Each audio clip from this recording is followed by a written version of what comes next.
धर्म बड़ा या लक्ष्मी? मित्रों, एक बार धर्मराज और देवी लक्ष्मी के बीच विवाद हो गया। धर्म का कहना था कि वही सबसे महान है, जबकि देवी लक्ष्मी स्वयं को श्रेष्ठ बता रही थी। अपने विवाद का समाधान कराने के लिए दोनों स्वर्ग के राजा इंद्र के पास पहुंचे। देवराज इंद्र ने उनका स्वागत करते हुए पूछा, आप दोनों आज मेरे पास किस उद्देश्य से आए हैं? तब लक्ष्मी ने कहा, हे देवराज, मैं सबसे बड़ी हूँ, क्योंकि मेरे बिना मनुष्य का जीवन सुख और समृद्धि से रहित हो जाता है। धर्म ने उत्तर दिया, हे देवेंद्र, यदि जीवन में धर्म न हो तो उसका कोई उद्देश्य और मूल्य नहीं रह जाता। इसलिए हम चाहते हैं कि आप निर्णय करें कि हम दोनों में कौन श्रेष्ठ है। इंद्र गंभीर विचार में पड़ गए। उन्होंने सोचा, यदि मैं लक्ष्मी को श्रेष्ठ बताऊंगा तो धर्म अप्रसन्न हो जाएगा, और यदि धर्म को श्रेष्ठ कहूंगा तो लक्ष्मी नाराज हो जाएंगी। काफी विचार करने के बाद उन्होंने कहा, पृथ्वी पर एक अत्यंत न्यायप्रिय राजा है, राजा विक्रमादित्य। आप दोनों उनके पास जाइए, वही इस विवाद का उचित निर्णय कर सकेंगे। धर्म और लक्ष्मी पृथ्वी पर राजा विक्रमादित्य के दरबार में पहुंचे। उन्होंने अपना विवाद विस्तार से सुनाया। लक्ष्मी ने कहा, हे राजन, मेरे बिना मनुष्य का जीवन कठिन और अभावग्रस्त हो जाता है, इसलिए मैं स्वयं को श्रेष्ठ मानती हूं। धर्म ने कहा, राजन, धन के बिना जीवन चल सकता है, लेकिन धर्म के बिना मनुष्य का अस्तित्व ही निरर्थक हो जाता है। राजा विक्रमादित्य ने उनकी बातें ध्यानपूर्वक सुनी। वे समझ गए कि यह अत्यंत कठिन निर्णय है। उन्होंने गहन चिंतन किया और अंततः कहा, मेरे विचार से धर्म सबसे महान है। धर्म के बिना जीवन का कोई महत्व नहीं रह जाता। लक्ष्मी का अभाव कष्टदायक हो सकता है, पर धर्म का अभाव जीवन को अर्थहीन बना देता है। राजा का निर्णय सुनकर लक्ष्मी क्रोधित हो गई। उन्होंने अपना प्रभाव वापस ले लिया। देखते ही देखते राजा विक्रमादित्य का सारा वैभव, धन और राज्य उनसे छिन गया। वे निर्धन होकर दर दर भटकने लगे। भूख से व्याकुल होकर वे एक नदी के किनारे पहुंचे। उन्होंने कुछ मछलियां पकड़ी और उन्हें भूनकर किनारे रख दिया। फिर स्नान करने चले गए। जब वापस लौटे तो आश्चर्यचकित रह गए। वे मछलियां पुनः नदी में कूद चुकी थी। राजा समझ गए कि यह सब लक्ष्मी के क्रोध का परिणाम है। वहां से वे अपनी बहन के घर पहुंचे। रास्ते में लोगों ने उनकी बहन को सूचना दी कि उसका भाई विक्रमादित्य फटे पुराने वस्त्रों में पैदल आ रहा है। यह सुनकर बहन ने उन्हें घर में ठहराने के बजाय घोड़ों के अस्तबल में ठहराने का आदेश दिया। भोजन में उन्हें केवल चोकर की रोटियां दी गई। राजा ने उन रोटियों को खाने के स्थान पर जमीन में गाड़ दिया और कहा, हे धरती माता, जब मैं दोबारा यहां आऊं तब इन्हें इसी अवस्था में सुरक्षित रखना। इसके बाद वे चुपचाप वहां से निकल गए। अगले दिन वे अपने एक मित्र के घर पहुंचे। मित्र ने उनका आदर सत्कार किया और स्वादिष्ट भोजन परोसा। जब वे भोजन करने बैठे तब उनकी दृष्टि दीवार पर टंगे एक नौलखा हार पर पड़ी। उसी समय वह हार रहस्यमय ढंग से गायब हो गया। मित्र की पत्नी ने तुरंत विक्रमादित्य पर चोरी का आरोप लगा दिया। राजा समझ गए कि यह भी लक्ष्मी की लीला है। उन्होंने अपनी सफाई में कुछ नहीं कहा। मित्र को विश्वास था कि विक्रमादित्य ऐसा नहीं कर सकते, लेकिन उसकी पत्नी अपने आरोप पर अड़ी रही। वहां से निकलकर राजा दूसरे राज्य की ओर चल पड़े। लंबी यात्रा से थककर वे एक वृक्ष के नीचे विश्राम करने लगे। उसी समय कुछ चोर राजमहल से चोरी किया हुआ धन लेकर वहां पहुंचे और पीछा छूटने के डर से वह धन सोए हुए विक्रमादित्य के पास रखकर भाग गए। थोड़ी देर बाद सैनिक चोरों की तलाश करते हुए वहां पहुंचे। उन्होंने सारा धन विक्रमादित्य के पास देखा और उन्हें ही चोर समझ लिया। सैनिक उन्हें पकड़कर राजा के सामने ले गए। राजा ने पूछा, क्या यह धन तुमने चुराया है? विक्रमादित्य ने उत्तर दिया, राजन, मैंने कोई चोरी नहीं की है। किंतु उनके पास अपनी बात सिद्ध करने का कोई प्रमाण नहीं था। परिणामस्वरूप राजा ने उन्हें कठोर दंड देने का आदेश दिया। सैनिकों ने उनके दोनों हाथ और पैर काट दिए तथा उन्हें नगर के बीचों बीच असहाय अवस्था में छोड़ दिया। राजा के सैनिकों ने उनके पास एक जूता भी रख दिया और एक पट्टिका पर लिखवा दिया कि जो भी इस मार्ग से गुजरे वह उन्हें 5 जूते अवश्य मारे। परिणामस्वरूप आने जाने वाला प्रत्येक व्यक्ति उन्हें अपमानित करता हुआ आगे बढ़ जाता। एक दिन उसी मार्ग से एक तेली गुजरा। उसने देखा कि एक अपंग व्यक्ति घावों से पीड़ित अवस्था में पड़ा है। विक्रमादित्य ने उससे विनम्रता से कहा, भाई, मेरे घावों पर मक्खियां बैठ रही हैं और मुझे अत्यंत कष्ट दे रही हैं। यदि तुम थोड़ा सा तेल लगा दो तो तुम्हारा बड़ा उपकार होगा। तेली ने पहले हंसते हुए कहा, मैं तुम्हें जूते भी नहीं मार रहा और अब तुम मुझसे तेल की अपेक्षा कर रहे हो। किंतु राजा के बार बार अनुरोध करने पर उसका हृदय पिघल गया। उसने उनके घावों पर थोड़ा सा तेल लगा दिया। उस दिन जब वह अपना तेल बेचने बाजार गया तो एक अद्भुत घटना घटी। दिन भर तेल बेचने के बाद भी उसके घड़े का तेल समाप्त नहीं हुआ। यह देखकर वह आश्चर्यचकित रह गया। उसे समझते देर न लगी कि यह चमत्कार उसी घायल व्यक्ति के कारण हुआ है। घर पहुंचकर उसने अपनी पत्नी को सारी घटना बताई। उसकी पत्नी ने कहा, वह कोई साधारण मनुष्य नहीं, अवश्य ही कोई महान आत्मा है। हमें उसे अपने घर ले आना चाहिए। हमारी कोई संतान भी नहीं है। यदि वह हमारे साथ रहेगा तो हमारा जीवन धन्य हो जाएगा। तेली ने कहा, बिना राजा की अनुमति के ऐसा करना उचित नहीं होगा। पहले हमें उनसे आज्ञा लेनी चाहिए। अगले दिन वह राजा के पास पहुंचा और निवेदन किया, महाराज, यदि आप अनुमति दें तो मैं उस अपंग व्यक्ति को अपने घर ले जाना चाहता हूं।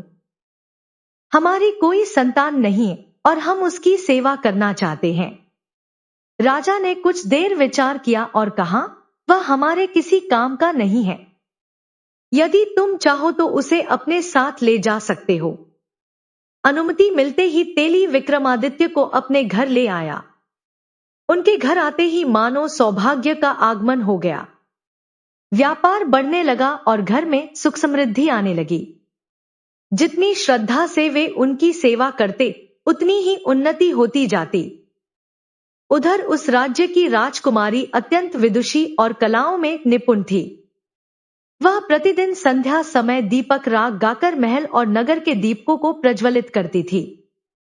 किंतु रात में दीप बुझ जाने के बाद कोई अज्ञात व्यक्ति पुनः दीपक राग गाकर उन्हें जला देता। लगातार कई दिनों तक ऐसा होने पर राजकुमारी को विश्वास हो गया कि राज्य में कहीं न कहीं राजा विक्रमादित्य उपस्थित हैं, क्योंकि दीपक राग में ऐसी सिद्धि बहुत कम लोगों को प्राप्त थी और उनमें विक्रमादित्य सर्वोत्तम माने जाते थे। कुछ समय बाद राजा ने राजकुमारी के स्वयंवर की घोषणा कर दी। दूर दूर के राजा और राजकुमार आमंत्रित किए गए। स्वयंवर से एक दिन पहले विक्रमादित्य ने तेली से कहा, पिताजी, मैं भी स्वयंवर देखना चाहता हूं। कृपया मुझे वहां ले चलिए। तेली ने कहा, तुम चल फिर नहीं सकते, कहीं तुम्हें कष्ट न हो जाए। किंतु विक्रमादित्य के आग्रह के आगे वह मान गया और उन्हें साथ ले जाने का वचन दे दिया। इसी बीच राजमहल से संदेश आया कि अगले दिन प्रातः तक 100 घड़े तेल पहुंचना चाहिए। इतनी बड़ी मात्रा सुनकर तेली चिंतित हो उठा। यह कार्य उसके लिए असंभव प्रतीत हो रहा था। उसकी चिंता देखकर विक्रमादित्य ने कहा, आप 100 घड़े मंगवा लीजिए और निश्चिंत होकर विश्राम कीजिए। कल तक सारा तेल तैयार हो जाएगा। तेली को उन पर विश्वास था।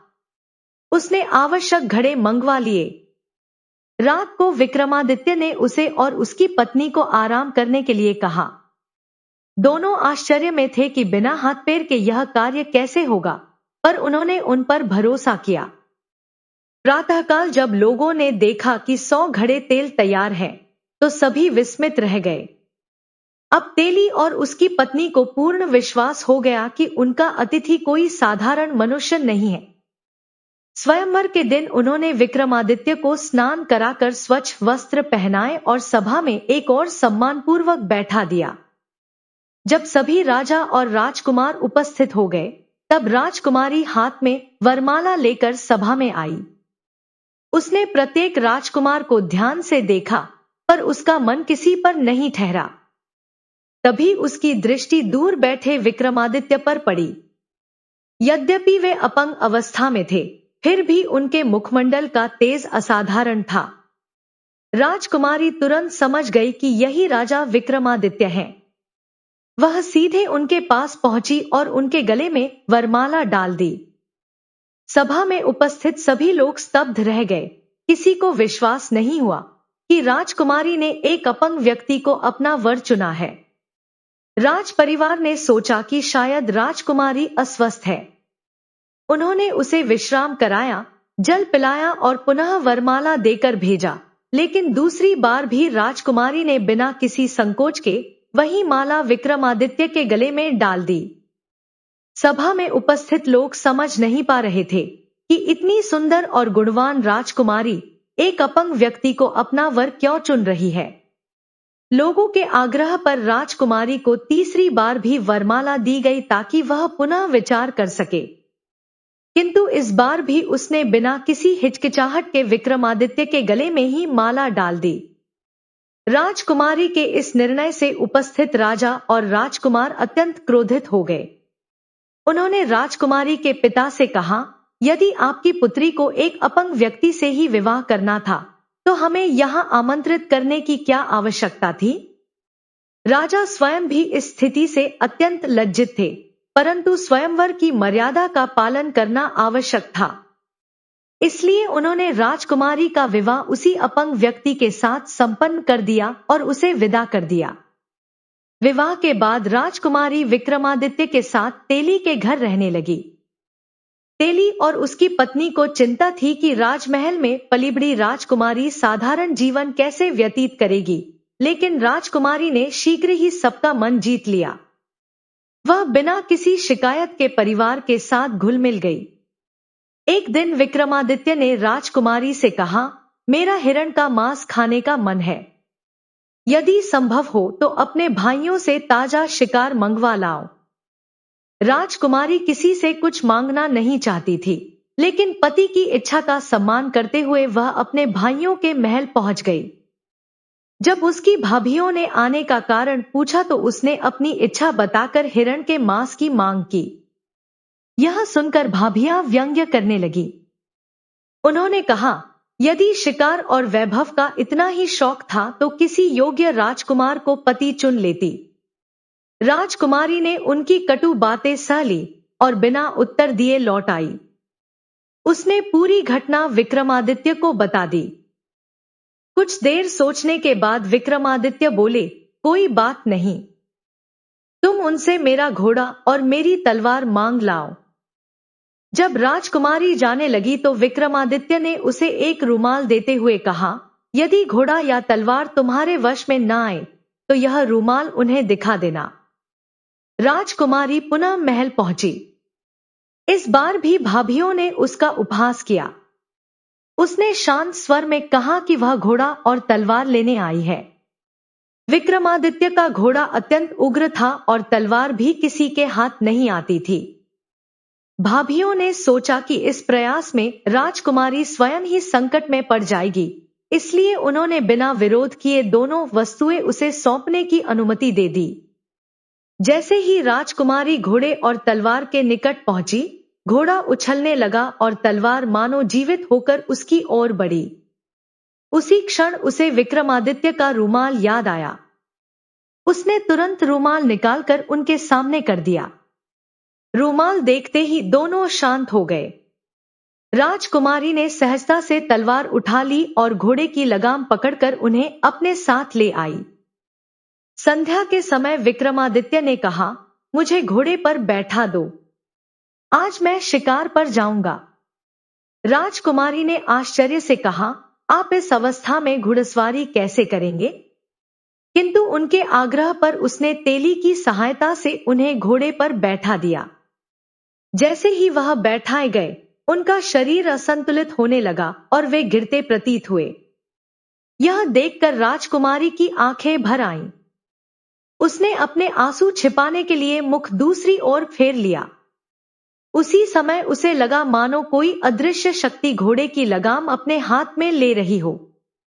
जब उसने मुड़कर देखा तो विस्मय से स्तब्ध रह गई। उसके सामने राजा विक्रमादित्य अपने पूर्ण और स्वस्थ स्वरूप में घोड़े पर सवार थे। उनका तेज पहले से भी अधिक दिव्य प्रतीत हो रहा था। राजकुमारी की प्रसन्नता का ठिकाना नहीं रहा। उसके मन में अनेक प्रश्न उठने लगे। विक्रमादित्य ने मुस्कुराकर कहा, शिकार से लौटने के बाद मैं तुम्हें सब कुछ बता दूंगा। इसके बाद वे जंगल की ओर निकल पड़े। जो भी हिरण उनके सामने आया, उसका शिकार करने के बाद वे केवल उसके कान और पूंछ काट लेते और शेष शरीर वहीं छोड़ देते। संयोग से उसी दिन राजकुमारी के भाई भी शिकार के लिए जंगल में आए हुए थे। उन्होंने अनेक ताजे शिकार पड़े देखे जिनके कान और पूंछ गायब थे। उन्हें लगा कि किसी शिकारी ने इन्हें छोड़ दिया है। लालचवश वे उन सभी शिकारों को अपने साथ ले गए। कुछ दूरी चलने के बाद उन्हें तीव्र प्यास लगी। वे निकट के एक जलाशय की ओर बढ़े। जैसे ही उन्होंने पानी पीने का प्रयास किया, किसी ने उन्हें रोक दिया। उन्होंने देखा कि वहां एक योगी खड़ा है। राजकुमारों ने कारण पूछा तो योगी बोला, इस सरोवर का जल मेरी अनुमति के बिना कोई ग्रहण नहीं कर सकता। प्यास से व्याकुल राजकुमारों ने उनसे विनती की। तब योगी ने कहा, यदि तुम जल पीना चाहते हो तो इसके बदले तुम्हें अपने कूल्हों पर गर्म सिक्के का दाग स्वीकार करना होगा। भीषण प्यास के कारण राजकुमार कठिन दुविधा में पड़ गए और सोचने लगे कि अब क्या किया जाए। भीषण प्यास से व्याकुल राजकुमारों के पास योगी की शर्त स्वीकार करने के अतिरिक्त कोई दूसरा उपाय नहीं था। अतः उन्होंने अपने अपने कूल्हों पर गर्म सिक्के का दाग लगवाया। इसके बाद उन्होंने जल पिया और अपने मार्ग पर आगे बढ़ गए। उधर योगी के वेश में रहे विक्रमादित्य अपने निवास स्थान पर लौट आए। उनके पहुंचते ही राजकुमारी, तेली और उसकी पत्नी उनके चारों ओर एकत्र हो गए। उनके मन में अनेक प्रश्न थे। उन्होंने विनम्रता से कहा, हे दिव्य पुरुष, कृपया अपना परिचय देकर हमारी जिज्ञासा शांत कीजिए।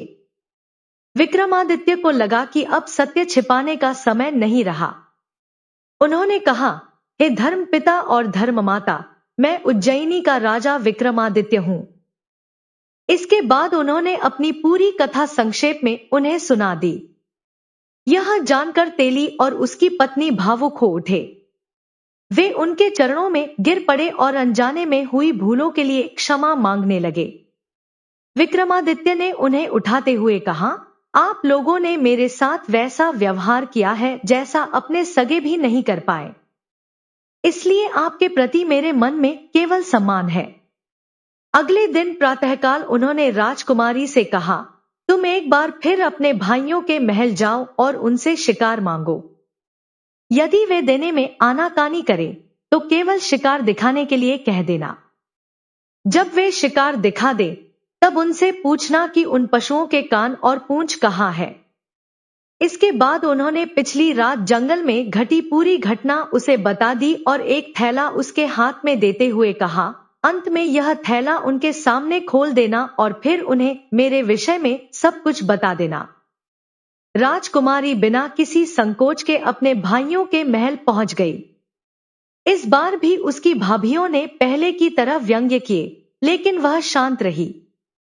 जब उसके भाइयों ने अपने शिकार की प्रशंसा करते हुए बड़े बड़े दावे करने शुरू किए, तब राजकुमारी ने विक्रमादित्य द्वारा दिया गया थैला उनके सामने उलट दिया।